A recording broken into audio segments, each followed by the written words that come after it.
Good morning. Hello, Starshine. The Earth says hello. Welcome to our very first vlog podcast. I don't know. What do you call it? I think it's a podcast. I think it's Maybe. a podcast, but with a movie. I don't know. It's Saturday. It's too early. My coffee's still kicking in along with my Celsius. And Katie and I are here today to talk about practicing safe sun. Yes, safe sun. Because we're all out in the sun and it's all about safety first. We're going to kind of dive into sunscreen today, the differences between the different sunscreens that we offer. Also looking at safety of sunscreen. A lot of stuff has been in the news as far as like Johnson & Johnson and things being recalled. So just kind of want to go over like safe ingredients and reading the labels and go from there. So yeah. Cool. Take it away. Basically, what I wanted to touch on is like the difference between sunscreens, right? So you have mineral, which is your like physical SPF, and then you have chemical SPF. So the way that they reflect or absorb the sun is different. Mineral SPF, which is your titanium dioxide and zinc oxide, these create a literal barrier between your skin and the sun. So this option normally offers the most protection. And it's best for people with like sensitive skin, acne, melasma, kids.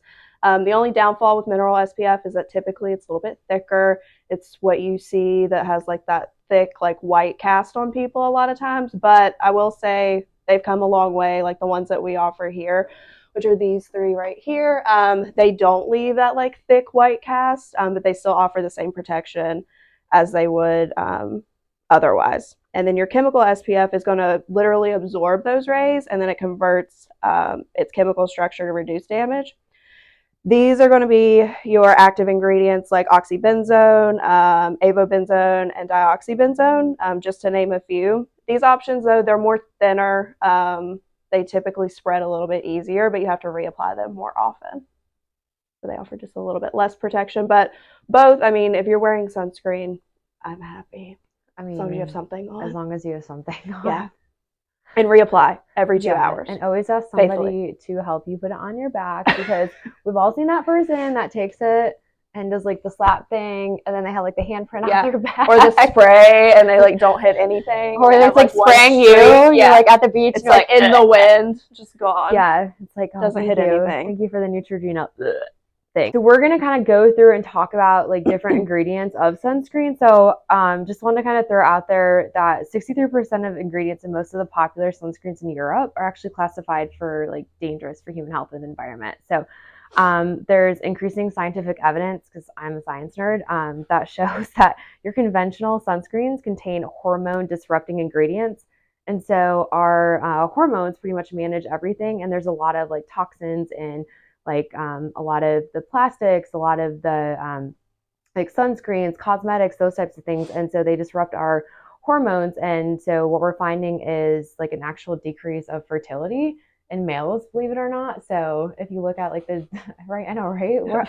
We just took like sunscreen and fertility, woo, round circle. It's affecting like testosterone and estrogen levels. And so this is just something that's really like kind of a problem for the future. I mean, yeah.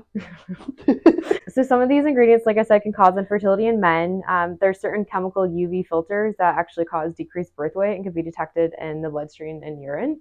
And then there also have been some of these like toxins to be found in the breast milk, and so it's affecting babies. So just something to kind of think about. So there's actually a scale out there that for all cosmetics, it's called the EWG, the Environmental Working Group Scale, and it looks at each ingredient in like cosmetics and sunscreen, all of those, and kind of it delineates a hazard score. So 1 is the safest, and 10 is the worst. So you can actually go on there and like type up a product or like type in an ingredient, and they'll tell you like, is it like green, like yay, happy, yellow, do you run the light or do you not, and red, no go. So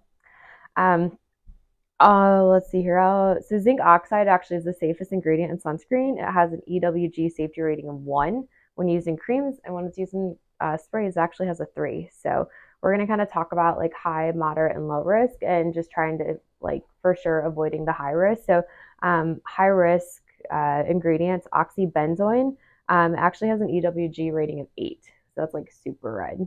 It has a 1 to 9% skin penetration, and it's harmful because it lowers testosterone levels in men and boys. It lowers sperm counts. increases risk of endometriosis in women, and it's associated with an altered birth weight in humans. So, and then if you have a skin allergy, it's like really, really bad for that. So you don't want to use that. Yeah. So, And that's really common in chemical sunscreens. At Walmart the other day and reading the back of labels because that's what I do. I don't know. Who goes to Walmart and walks around? Catch Abby in the aisle reading sunscreen labels. So, all right, kind of like warning people. Oh, I think you should put that one back. Right. I do that when I go to Ulta or Sephora. I'll see people pick something up. I'm like, you're like, do you want that? And you they're might like, put it back. Who is this be like? Or even better, I'll go in and they'll be like, you need this. And I'm like, no, I don't, girl. Like, barking up the wrong tree. Let me show you what you need. Right. Let me help you. Help me help you. So that one's really high. So we want to avoid that. Another one that we want to avoid is, I'm going to butcher this, like octinoxinate. And this is an EWG rating of 5. It's found in mother's milk, human blood, and urine. And it's harmful because it has hormone-like activity and it disrupts our normal hormones. So it's going to alter the reproductive system.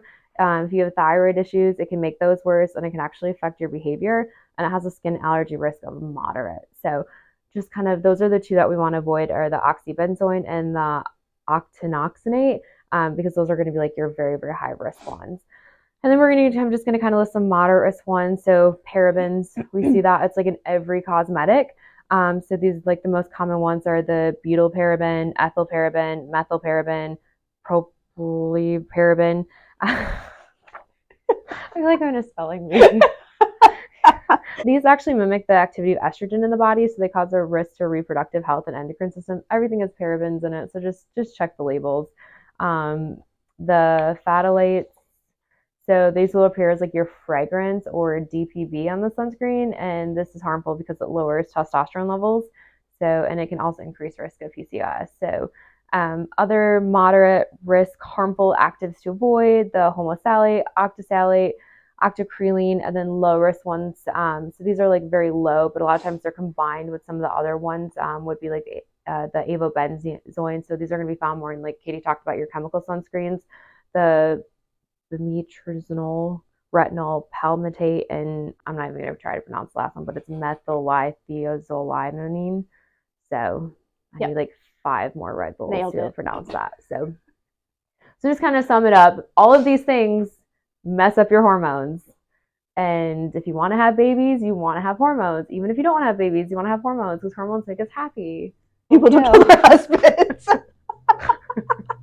Kind of summing up what we kind of talked about, mineral sunscreen, way safer. So if you want to practice safe sunscreen, it's sexy to have the white streaks on your body with that mineral sunscreen.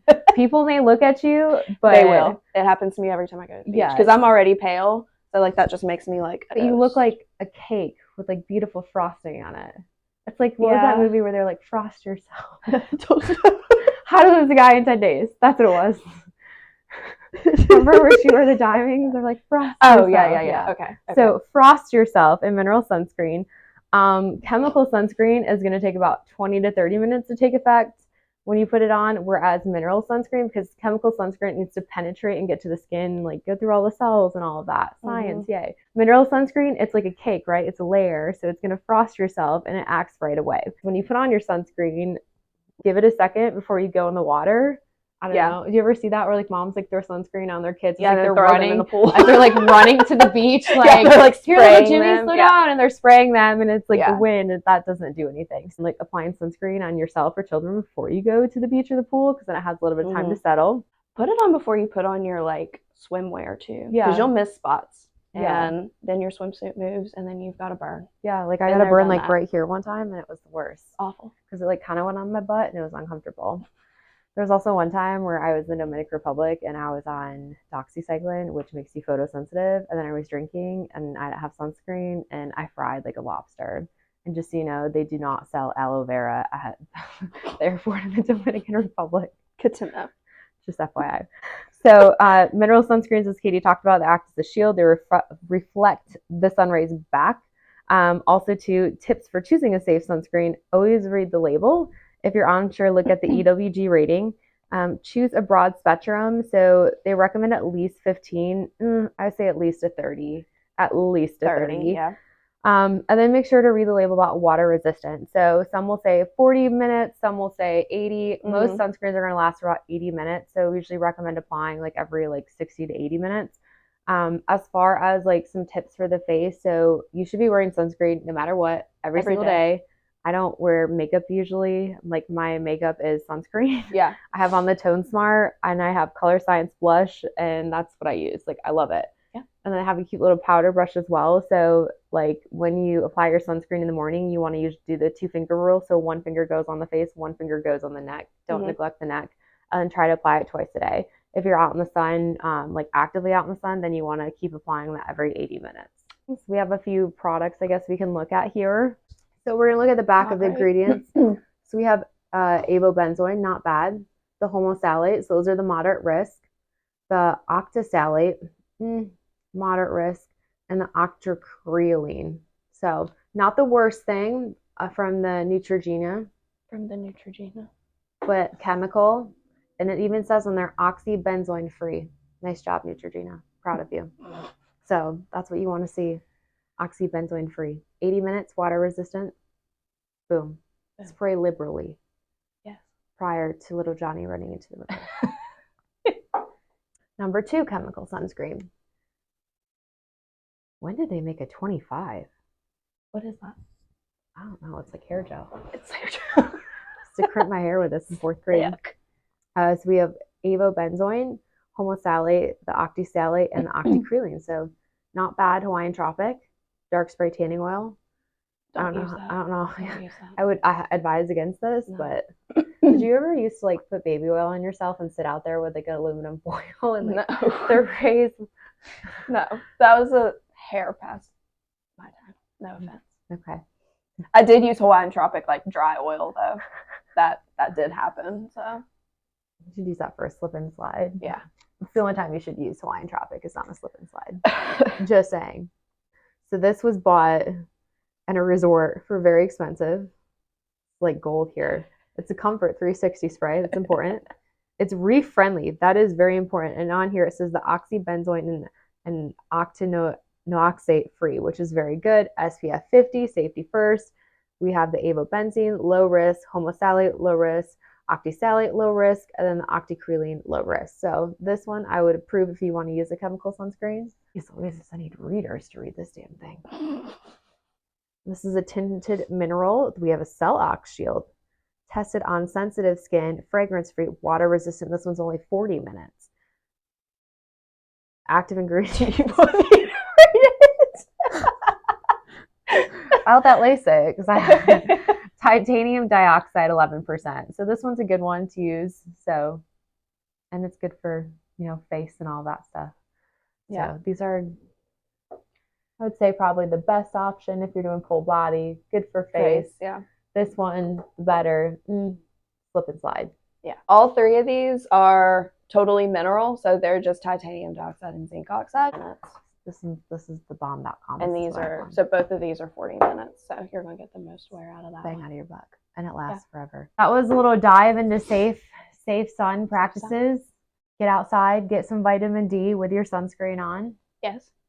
Vitamin D is important. And don't fry yourself at the beach. Yes. Like some people. Apply liberally. Please be cognizant. That's a big word. When you apply your mist where it is going and where the wind is blowing your mist. Just don't do mist. Don't do mist. That would be my recommendation. Just do lotion. Yeah. Just oiling lotion. It's like Wendy Peppercorn. Watch the Sandlot. Yeah. You're just full of movie I don't know why quotes. I love today. So, but this was our first one. Let us know what we did well, what we could do better. If you have any topics, any questions, please feel free to reach out to us, and we'll see you guys in the next one. Yay, Skin and Tonic. Woo!